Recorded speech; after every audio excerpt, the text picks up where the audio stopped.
Government దగ్గర funds లేవు బాబు, ఏం చేస్తాం? అప్పటికే మా వల్ల అయింది, మేము చేస్తున్నాం. అది కాదు సార్ నేను అనేది. అమ్మ ఎలా ఉంది? ప్రతి నెల పెన్షన్ వస్తుంది కదా? ఏమ్మా వీరన్న కూతురు కదా? అవునండి. ఫ్రెండ్సా? ఊరంతా చూపించు బాబుకి. సార్ అది కాదు సార్. వెళ్ళు, తీసుకెళ్ళమ్మా. అది కాదు సార్ నేను అనేది. ఏంటి బాబు అంతలా ఆలోచిస్తున్నావు? ఈ రోజుల్లో కూడా ఊర్లో మంచి పబ్లిక్ ట్రాన్స్పోర్ట్ లేదు, సరైన డ్రైనేజ్ సిస్టమ్ లేదు, మినిమం హాస్పిటల్ ఫెసిలిటీస్ కూడా లేవు. వాటిని బాగు చేయాల్సిన మన నాయకులు అధికారులు పట్టించుకోవడం లేదు. అది తప్పు అని ప్రశ్నించాల్సిన మన ప్రజలు కూడా సైలెంట్గా ఉంటున్నారు. ఇలా అయితే ఎలా బాబాయ్? ఇలాంటి ఊళ్ళు ఈ దేశంలో చాలానే ఉన్నాయి బాబు. ప్రశ్నించడం మాట దేవుడెరుగు. ఇక్కడ చాలామంది బతకడమే మానేశారు. ప్రాణం ఉంది కాబట్టి అలా జీవించేస్తున్నారంతే.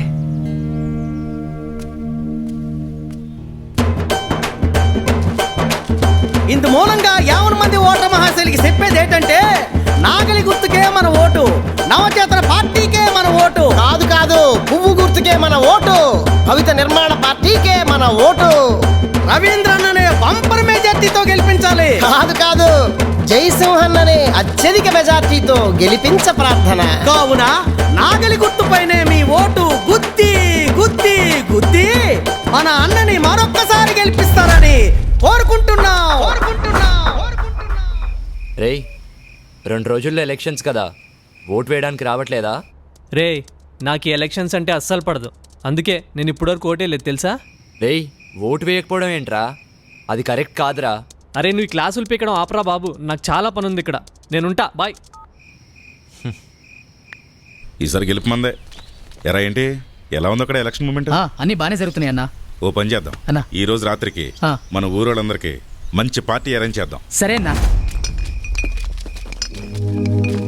నా ఓటు నాటు జరా కముడు పోయిందో,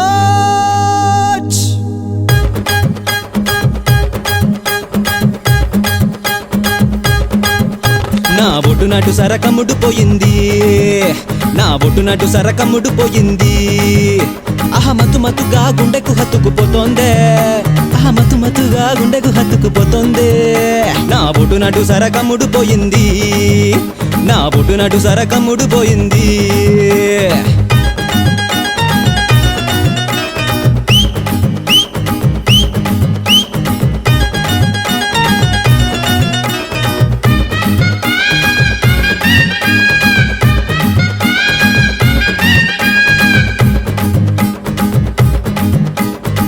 అయ్యరే బ్రాండు బీరు చూస్తేనే గుండె జోరు, నర నరాల హుషారు, ఇంకెవ్వరు గుర్తురారు.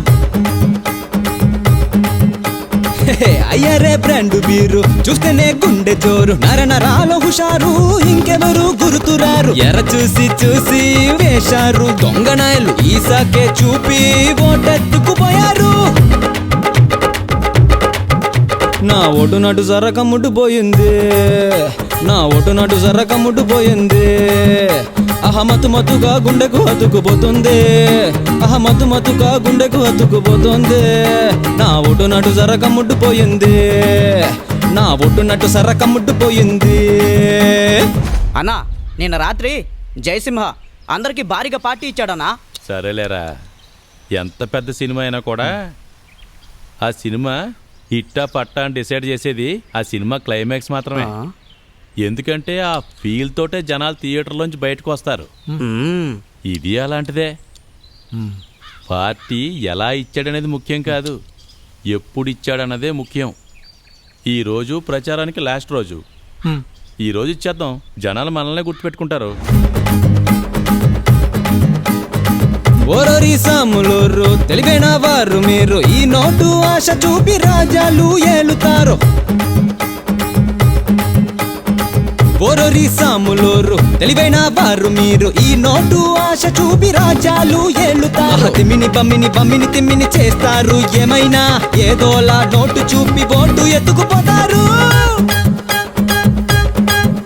నా ఒట్టు నాటు సరకముడు పోయింది, నా ఒట్టు నాటు సరకముడు పోయింది, అహమతు మతుగా గుండెకు హత్తుకుపోతోందే, అహమతు మతుగా గుండెకు హత్తుకుపోతోందే, నా ఒట్టు నాటు సరకముడు పోయింది, నా ఓటు నాటు సరకమ్ముడు పోయింది.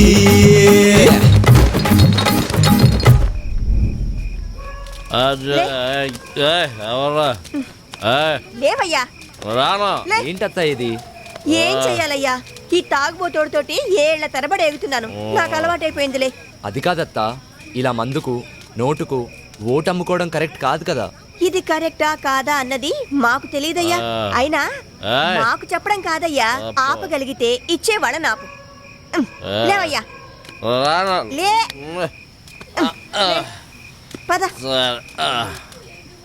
అదే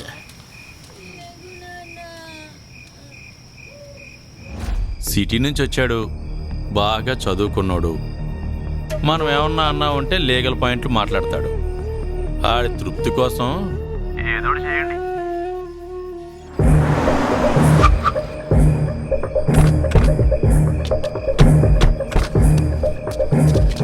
మీరే ఎంక్వైరీ చేయండి. నువ్వు ఇటెళ్ళు, మీరిద్దరు అటెళ్ళండి, ఒకళ్ళు నాతో రండి. ఏమా పార్టీ వాళ్ళు మీకు ఏమైనా డబ్బులు ఇచ్చారా? ఆ రవీంద్ర గారి దగ్గర ఓటుకు డబ్బులు తీసుకున్నారంట కదా మీరు? పార్టీ నాయకులు వచ్చారు కదా, డబ్బులు ఇచ్చారంట కదా, తీసుకున్నారా? మరి డబ్బులు పంచారని కంప్లైంట్ వచ్చింది. మీరేమైనా తీసుకున్నారా? తీసుకోలేదా? ఓటు వేయడం కోసం మీకు ఎవరైనా డబ్బులు ఇచ్చారా? ఇవ్వలేదా? మరి కంప్లైంట్ వచ్చింది. ఏంటి సార్ మా ఇంటికి వచ్చారు? మీ ఇంట్లో వాళ్ళు ఓటు వేయడానికి డబ్బులు తీసుకున్నారని కంప్లైంట్ వచ్చింది. కంప్లైంట్ ఎవరు ఇచ్చారు సార్? అభి ఇచ్చాడు.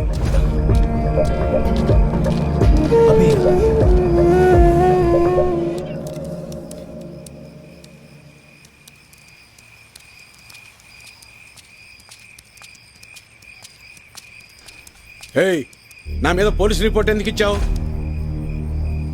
ఓటు అమ్ముకుంటున్నావు, అది తప్పు కదా, అందుకే కంప్లైంట్ ఇచ్చాను. నా పొలం నేను అమ్ముకుంటున్నట్టు నా ఓటు నేను అమ్ముకున్నాను. అది తప్పెలా అవుతుంది? అయినా అది అడగటానికి నువ్వెవడవి? చూడు, ఈ పట్టీలో ఇటుకలు ఎన్ని ఉన్నాయో అన్ని పార్టీలు రావాలని కోరుకుంటున్నాను నేను. నీ ఆశ చూస్తుంటే నాకు నవ్వొస్తుంది. అయినా ఓటు అమ్ముకునే బదులు ఏదైనా పని చేయొచ్చు కదా. అసలు నీకు ఓటే లేకపోతే ఏం చేసేవాడు? ఏయ్, నన్నేమైనా అను, నా ఓటును మాత్రం అనొద్దు. నా ఆత్మ ఓటు, నా ఊపిరి ఓటు. ఇంకా చెప్పాలంటే నా ఇల్లు ఒళ్ళు కూడా ఓటు ఓటు అని ఓంకారనాథంలాగా ప్రతిధ్వనిస్తూనే ఉంటుంది.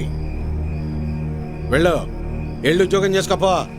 వెళ్తా, కానీ నిన్ను నీ ఆలోచనని మార్చాకే వెళ్తా. నన్ను నువ్వేంటయా మార్చేది? ఓటుకు డబ్బులు తీసుకోవడం మాకేదో మొదటి నుంచి అలవాటు ఉన్నట్టు మాట్లాడుతున్నావు. 54 సంవత్సరాలు వచ్చేదాకా నీకన్నా బాగానే బతికాను. అలాంటి నేను ఇలా ఎందుకు మారాను తెలుసా? అసలు మా జీవితాలు ఎలా ఉండేవో తెలుసా? కనీసం మీ నాన్న ఎందుకు చనిపోయాడో నీకు తెలుసా? మనం వ్యవసాయం ప్రారంభించాక ఏ సంవత్సరం పంట బాగా పండిందే, ఖర్చులు కూడా వచ్చేది కాదు. ఎంత దేవుళ్ళు ఆడుకునేవాళ్ళం. అవును వీరన్న, మొత్తానికి పంట బాగా పండింది. ఈ ఏడు దిగుబడి కూడా బాగానే వస్తుంది. నిజం సుబ్బయ్య, నాకు చాలా సంతోషంగా ఉంది. హలో. నాన్న, 4th సెమిస్టర్ రిజల్ట్స్ ఇప్పుడే వచ్చినాయి. ఫస్ట్ వచ్చాను. ఇంకో 2 ఏళ్లలో నా కోర్స్ కూడా కంప్లీట్ అయిపోతుంది. చాలా సంతోషం రా నాన్న. జాబ్ వచ్చాక మీ ఇద్దరిని కూడా నాతో తీసుకొస్తాను నాన్న. నేను ఈ ఊరు వదిలి ఎక్కడికి రాలేనురా. నన్ను ఈ నేలతల్లి బాగానే చూసుకుంటుందిరా. నువ్వు కూడా మన ఊరిని, ఈ నేలతల్లిని నమ్ముకున్న జనాల్ని ఎప్పుడు మర్చిపోకూడదురా. అదే నా కోరిక. కానీ నా బాధల్లో ఒకటి, నీకేమీ లేకుండా చేసి అప్పులు మాత్రమే ఉంచానురా నాన్న. నాన్న, అలా ఏం కాదు నాన్న. ఇప్పటికే మీరు నా కోసం ఎంతో చేశారు. ఇప్పుడు నేను మీకు తిరిగి ఇవ్వాల్సిన టైం కోసం ఎదురు చూస్తున్నాను. సరే సరే సరే నాన్న, మళ్ళీ కాల్ చేస్తాను. ఉంటానన్నా. అదేంటంటే ఫోన్ నాకు ఇవ్వకుండానే పెట్టేశారు. నువ్వు మొదలు పెడితే వదిలిపెడతావా? వాడు చదువు పాడైపోద్ది, అందుకే పెట్టేశా. అవును, మా నోడు ఆడు చదివింది చాలా పెద్ద చదువు అంటగా. అవును, IIT అని ముంబైలో. అదృష్టవంతుడు లే సుబ్బయ్య, ఇంక నీకు ఈ బాధలు ఉండవు. అవును, మర్చిపోయా వీరన్న, మొన్న శంకర్ కమలాపురం నుంచి ఫోన్ చేశాడు. ఏమని? వాళ్ళ అమ్మాయిని మీ చిన్న కొడుకు ఇవ్వడం వాళ్ళకి ఇష్టమేనట. మరి చెప్పమే, పిల్లలు చెప్పొద్దు ఈ సంగతే. వెళ్తాం, చెప్పండి. వస్తాను సులోచన.